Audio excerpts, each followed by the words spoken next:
नमस्कार मित्र हो, मी जाकीर नदाब आणि तुम्ही पाहतात एस प्राईम न्यूज। विधानसभेसाठी पंढरपूरकरांनी मतदान केलं, शांततेत ते पार देखील पडलं। मतदानाची टक्केवारी देखील अपेक्षित होती तेवढी झाली। पण या निवडणुकीत गेम कोणाची झाली, गेम चेंजर कोण ठरलं आणि यातून काय घडू शकतं, याच विषयावर आज आपण चर्चा करणार आहोत। विधानसभेसाठी प्रमुख लढत ही काँग्रेसचे भगीरथ भालके आणि भाजपचे विद्यमान आमदार समाधान दादा आवताडे यांच्यात होती।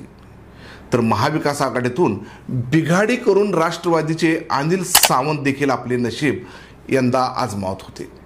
तर मनसेचे दिलीप बापू धोत्रे यांची तर सर्वात अगोदर उमेदवारी जाहीर झाली होती।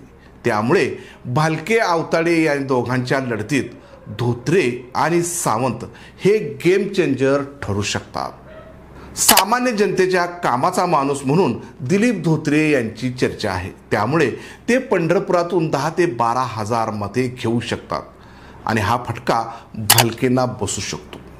तर अनिल सावंत हे जरी नौखे उमेदवार असले तरी त्यांचे साखर कारखान्याच्या माध्यमातून मंगळवेढ्यामध्ये त्यांचे कार्यक्षेत्र आहे।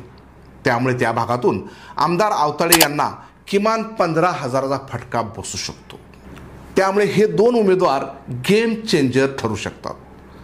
कालपर्यंत झालेल्या प्रचाराच्या कॉर्नर सभा असतील, भेटीगाठी असतील, यामध्ये मात्र एक गोष्ट बघायला मिळाली, ती म्हणजे प्रशांतराव परिचारक हे किंग मेकर ठरणार की गेम चेंजर ठरणार, हा प्रश्न पंढरपुरातील राजकीय आवड असणाऱ्या प्रत्येक व्यक्तीसमोर सध्या उभारल्याचं बोललं जात आहे। तुम्ही म्हणाल हे असं कसं काय, पण मित्रांनो, प्रशांतराव परिचारक यांनी आमदार समाधान आवताडेंना प्रदेशाध्यक्ष चंद्रशेखर बावनकुळे यांच्यासमोर किंग बनवण्याची सुपारी घेतली। पण ते किंग मेकर ऐवजी गेम चेंजर बनल्याचे दिसून येत आहे।